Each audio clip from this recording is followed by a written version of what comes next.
Now, based on the matter, you don't understand. Let's watch this video. He contacted US. He called a meeting of the big officers. What he told them, I don't know. And I don't need to know.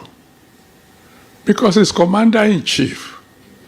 And when the commander-in-chief is giving instruction to his subordinates, who are you to be there? And after all, and I need to make this one clear, I don't support those who are accusing the president of not doing enough. Wow. When the commander-in-chief had given instructions to his subordinates, he has done his bit. You don't expect him to go and put on khaki and Wow. First of all, he said he does not support the people that are saying President Bola Ahmed Tinubu have not done enough, right? So he does not support the criticism of Bola Ahmed Tinubu. Now, I don't want to say Pastor Adeboye is ignorant, or maybe he's just deciding to turn a blind eye as to what is going on in Nigeria. With the amount and numbers of people that have been killed since President Bola Ahmed Tinubu came into office, with the amount of school children that have been kidnapped since President Bola Ahmed Tinubu came into office, he deserves every criticism that he's getting, every tongue lashing that President Bola Ahmed Tinubu is getting, because he has failed the people. Okay, now that your brother is inside, Adeboye, you don't support the people saying that President Bola Ahmed Tinubu have not done enough, Abi? Is this not you?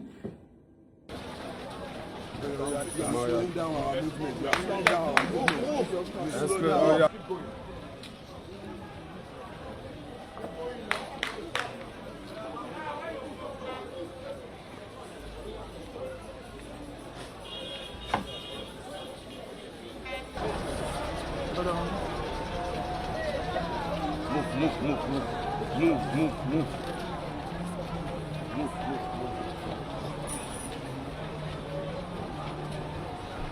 Is this not you protesting that they end killing in another person's government when your brother was not there? You see, this is just tribal bigotry. It is what it is. Now, he went further to say something, that if the president give an instruction to his subordinates, is he also going to follow them to the bush? He has done his part now. Pastor Adeboye, you are a father. President Bola Ahmed Tinubu is the father of Nigeria as the president of this country. He's the father of the whole Federal Republic of Nigeria. As a father in your home, let's use that to really understand what being the number one man, the commander-in-chief of armed forces is. As a father in your home, your children, you give them instruction. You say, hey, you, wash the plate. You, wash my car. You, wash my clothes. And you clean the parlor. On Saturday, then you wake up and you want to go out and you see that the car is not washed.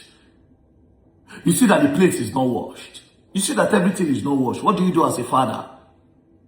You understand that person is not responsible enough to be given that role.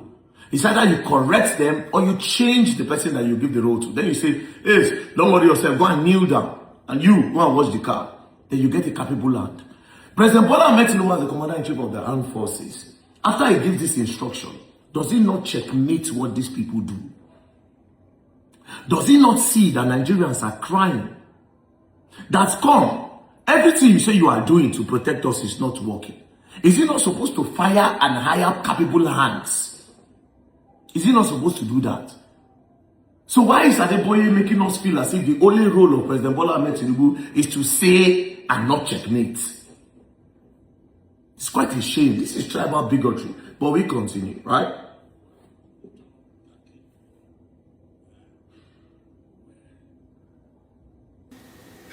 My friend Trump gives instruction to go and bomb anywhere.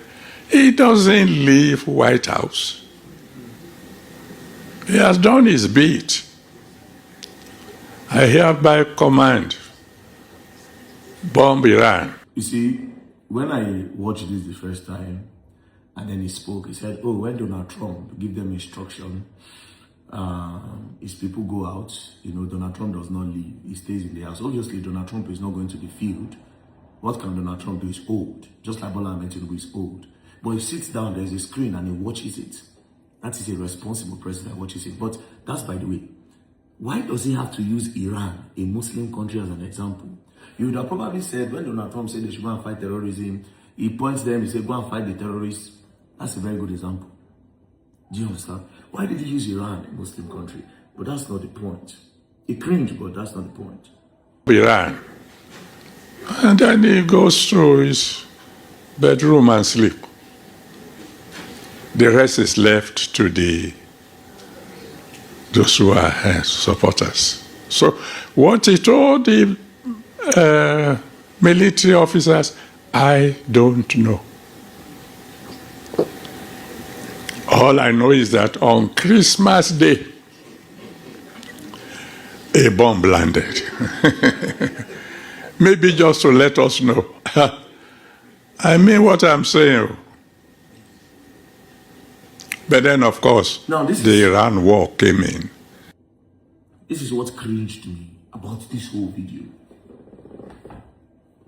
A bomb landed on Christmas Day. Then Adeboye went further to laugh.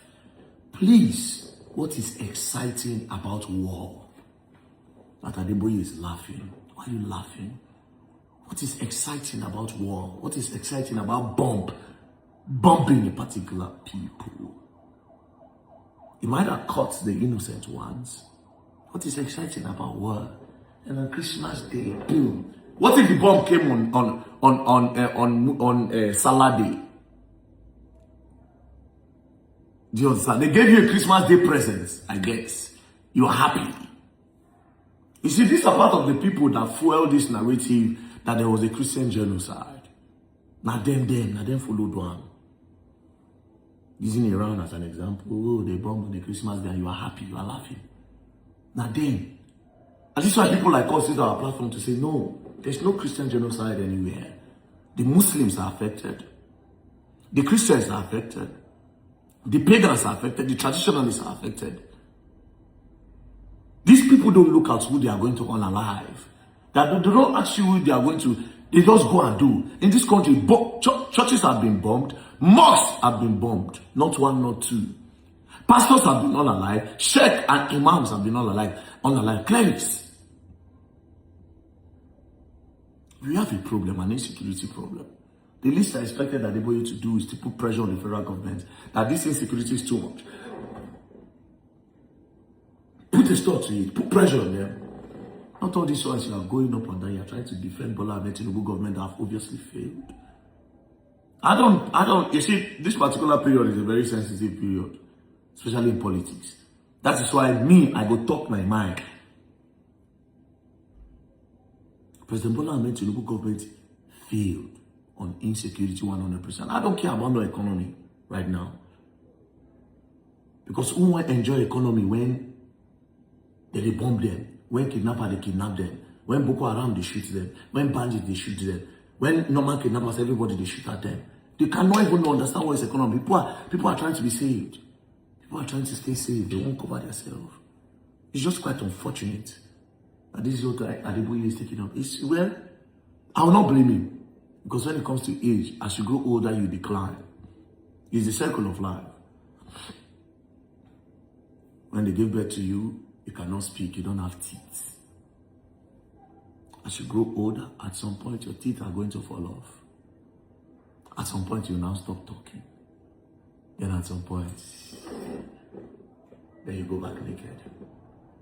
But all I see here is tribal bigotry, nothing much. President Bola Ahmed Tinubu, we are going to urge you that you have to protect the lives of Nigerians. We will criticize you. It is our right to speak up. This is democracy. If you are not working, we speak. It's not a taboo, it's not a crime. You have failed the Federal Republic of Nigeria. I would say for a fact that your regime is the worst when it comes to the security of this country. You people have used the lives of Nigerians to play politics. And that's what it is and nothing more. Thank you very much. Peace and love, don't play. Una go learn and una go learn the hard way. We will continue to talk, won't cry, may cry. And Adeboye, please don't speak anymore. You are not speaking on behalf of reasonable Nigerians. I'm sorry to say. I'm not sorry to say. Peace and love, don't play. As you go online and you will learn the hard way. Don't play.